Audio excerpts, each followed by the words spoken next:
225 पार NDA की जीत होगी और विपक्ष का सुपड़ा साफ। महागठबंधन कितना एक है ये लोकसभा चुनाव के वक्त भी पता चला, दिल्ली में विधानसभा चुनाव में पता चला, और आने वाले इसके 3-4 घटक दल आपको दिख रहे हैं। एक आध घटक दल तो एनडीए के साथ आ जाएंगे और बाकी जो घटक दल है उसमें आपसी फुटअव्वल जो है वो आने वाले 2 महीने में शुरू हो जाएगा। नमस्कार, आप देख रहे न्यूज फॉर नेशन और मैं स्वाति पांडे आपके साथ। चिराग के सांसद ने ऐसा दावा किया है जिसके बाद बिहार की राजनीतिक गलियारों में भूचाल मच गया है।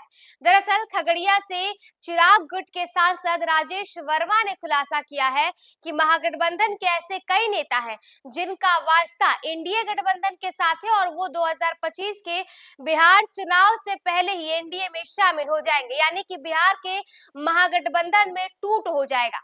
ऐसा देखने को भी मिला है। लगातार कांग्रेस ने अपनी अलग ही राग अलापी है, अलग ही राग छिड़ी है, जिसके बाद ऐसा लग रहा है कि महागठबंधन में खासकर राजद और कांग्रेस की बन नहीं रही है। अब भले ही बड़े बड़े नेता कुछ भी कह रहे हो, लेकिन जितने भी छोटे छोटे नेता है उनका तो यही दावा है। अब इन सब के बीच जब दो दो बार कांग्रेस के प्रमुख यानी कि राहुल गांधी वो जब बिहार आए तो दूसरी बार उन्होंने ऐसा कुछ बयान दिया जिसके बाद ऐसा लगा कि तेजस्वी और लालू यादव अपना माथा ही पीट लेंगे, क्योंकि जिस एक मुद्दे को लेकर के लगातार तेजस्वी यादव उछलते रहते हैं वो है बिहार में जातीय गणना। उनका ये कहना रहता है कि जातीय गणना हमने करवाई, हमारे वजह से ही हुई। तो वही दूसरी तरफ जब राहुल गांधी बिहार आते हैं तो कह देते हैं कि बिहार में हुई जातीय गणना फेक है, गलत है, जबकि तेलंगाना में हुई जातीय गणना सही है, यानी कि उनके शासित प्रदेश में जो जातीय गणना हुई है वो सही है, बिहार में जो जातीय गणना करवाई गई थी वो गलत थी। अब इन सब के बीच चिराग पासवान के पार्टी के सांसद हैं, खगड़िया से सांसद राजेश वर्मा, उन्होंने एक बड़ा खुलासा कर दिया है। सिर्फ खुलासा ही नहीं, उन्होंने बड़ा दावा भी किया है और उनके दावों के मुताबिक कि बिहार महागठबंधन बहुत जल्द टूट सकती है, महागठबंधन में बिखराव आ सकती है। लोक जनशक्ति पार्टी रामविलास के सांसद राजेश वर्मा ने बिहार की राजनीति में नया उबाल ला दिया है। उनका कहना है कि आगामी विधानसभा चुनाव से पहले ही महागठबंधन टूट जाएगा। चिराग पासवान के सांसद राजेश वर्मा ने कहा है कि विपक्षी इंडिया गठबंधन में कितनी एकता है ये तो सबने लोकसभा चुनाव और अभी दिल्ली चुनाव में देख ही ली है, अब बिहार चुनाव में भी पता चल जाएगा। उन्होंने यहाँ तक कह डाला कि एनडीए 225 सीटों के साथ बिहार में फिर से सरकार बनाएगी।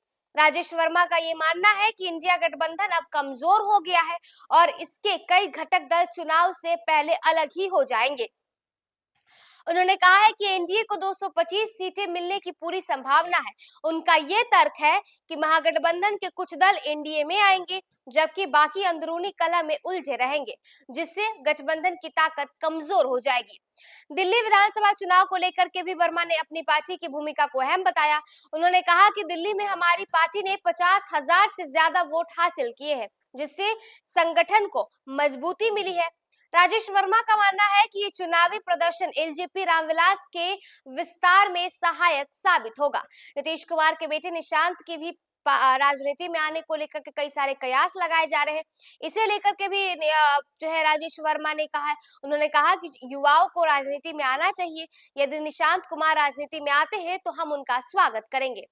और तमाम अलग अलग मुद्दों पर भी जो है राजेश वर्मा ने अपनी बातों को स्पष्ट किया। वही खासकर बिहार चुनाव 2025 में अपनी पार्टी की रणनीति को लेकर के उन्होंने कहा कि उनकी पार्टी सभी सीटों पर तैयारी कर रही है, लेकिन गठबंधन का जो फैसला होगा उसे पूरी तरीके से माना जाएगा। उन्होंने आगे ये भी कहा कि हम चुनावी तैयारियों में कोई कसर नहीं छोड़ रहे हैं, लेकिन गठबंधन की रणनीति के मुताबिक हम आगे बढ़ेंगे। एक और एनडीए अलायंस, दूसरी ओर इंडिया अलायंस। इंडिया गठबंधन में लगातार ऐसी तस्वीरें और ऐसी खबरें निकलकर सामने आ रही है जिसके बाद खासकर अगर बिहार की बात करें तो बिहार के राजनीतिक जो जितने भी जानकार हैं उनका मानना है कि 2025 विधानसभा चुनाव महागठबंधन के लिए बहुत मुश्किल हो सकता है, क्योंकि गठबंधन के अंदर ही अंदरूनी कलह अब अभी से शुरू हो चुकी है। जहां एक तरफ कांग्रेस ने अपने अलग ही दावे ठोके हैं, कांग्रेस 70 सीटों पर चुनाव लड़ना चाहती है, वहीं महागठबंधन में बहुत सारे घटक दल शामिल हैं और सबको सीटें चाहिए। तमाम पार्टियों को अपने अपने स्तर पर सीट चाहिए। तमाम पार्टी जो है वो अपने अपने ही दावे ठोक रही है। अब होगा क्या ये तो भविष्य ही तय करेगा। लेकिन इन सबके बीच चिराग पासवान के सांसद ने जो दावा किया है वो दावा बिहार में राजनीतिक भूचाल लाने के लिए काफी है। फिलहाल इस अपडेट में बस इतना ही। आप देखते रहे न्यूज़ फॉर नेशन।